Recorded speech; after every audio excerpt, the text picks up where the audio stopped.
কাছের মানুষে দূরে থুইয়া আরে মরিয়া আমি ধর ফরাইয়া রে দারুণ জ্বালা দিবা নিশি অন্তরে অন্তরে আমার তো সাধের মনোবধুয়ায় রে কি জানি কি করে। এই চরিত্রটা আসলে মানে নেগেটিভ চরিত্র। প্রথম আমি দেখবো নিজেকে বড় পর্দায়, তো আমি খুব এক্সাইটেড আর কি নিজেকে দেখার জন্য। আসলে আমার ক্যারেক্টারটা কি মানে এটা মানে আমি নিজেও আসলে ঠিক জানি না, মোটামুটি নেগেটিভই বলতে পারেন। আর কি অফার দেয় একটা ফিল্মের জন্য, তো সে যখন প্রথম ফোন করে তো আমি প্রথম ভেবেছিলাম যে আমাকে গানের জন্য হয়তো ফোন করেছে, কিন্তু সে বললো যে না আমাকে একটা চরিত্রে অভিনয় করতে হবে। তো বাস আর কি আমি নেমে পড়লাম। তো চরিত্রটা আসলে মানে নেগেটিভ চরিত্র। নেগেটিভ না, আপনারা দেখলেই বুঝতে পারবেন। আমি আসলে নিজেও এখনও ফিল্মটা দেখি না, এই আজকে প্রথম আমি দেখবো নিজেকে বড় পর্দায়, তো আমি খুব এক্সাইটেড আর কি নিজেকে দেখার জন্য। আসলে আমার ক্যারেক্টারটা কি মানে এটা মানে আমি নিজেও আসলে ঠিক জানি না, মোটামুটি নেগেটিভই বলতে পারেন।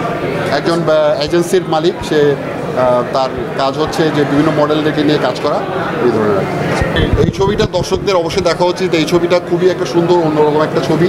এখানে একটা আমাদের দেশের সমাজের মেয়েদের যে বিভিন্ন রকম সমস্যা, হ্যাঁ, এগুলো সব ফুটে উঠেছে এই দেশের বিভিন্ন রকম।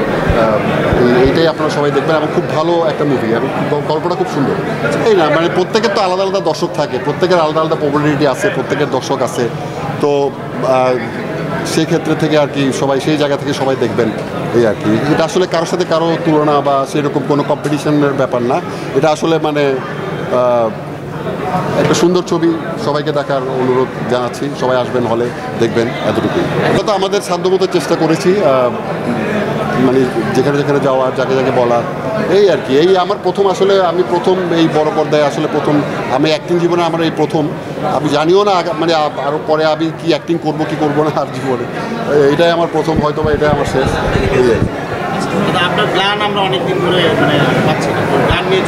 গান তো আমি করছি, গানটা যেমন লাস্টে আমার কোক স্টুডিওর গানটা মেসি হিট হলো। সিনেমাতে আমি গান করছি বিভিন্ন রকম, তবে এই ফিল্মে আমার কোনো গান নাই। হ্যাঁ, আমি পাচ্ছি, আমি খুব চুজি আর কি কাজের ক্ষেত্রে। তো আমি চুজ করে কাজ করি আর কি, পছন্দ মতো। গান এখানেও গান গাইতে হবে। আচ্ছা, কাছের মানুষে দূরে থুইয়া আরে মরিয়া আমি ধর ফরাইয়া রে দারুণ জ্বালা দিবা নিশি অন্তরে অন্তরে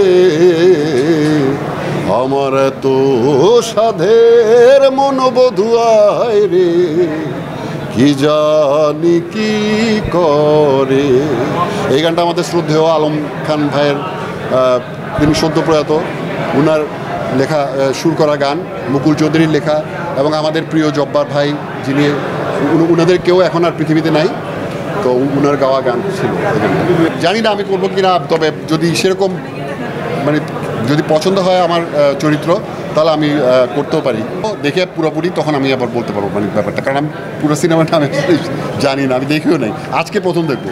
মানে আর নিজেকে বড় পর্দায় মানে পুরো সিনেমার ঘটনাটাও আমি আসলে জানি না। আমি শুধু আমার পার্টটা করে মানে সারা জীবন তো গান গেয়ে আসছি, তো আমি আসলে জানি না মানে। তো আমি আমার পার্টটা করে মানে আমার জাস্ট অ্যাক্টিংটা করছি আমার পার্টটা, বাদ বাকিটা আমি এখন দেখবো। এখন দেখে আমি এখনই আসলে বুঝতে পারবো যে আসলে সিনেমাটা কী পর্যায়ে আছে, কী হতে যাচ্ছে সিনেমাটা।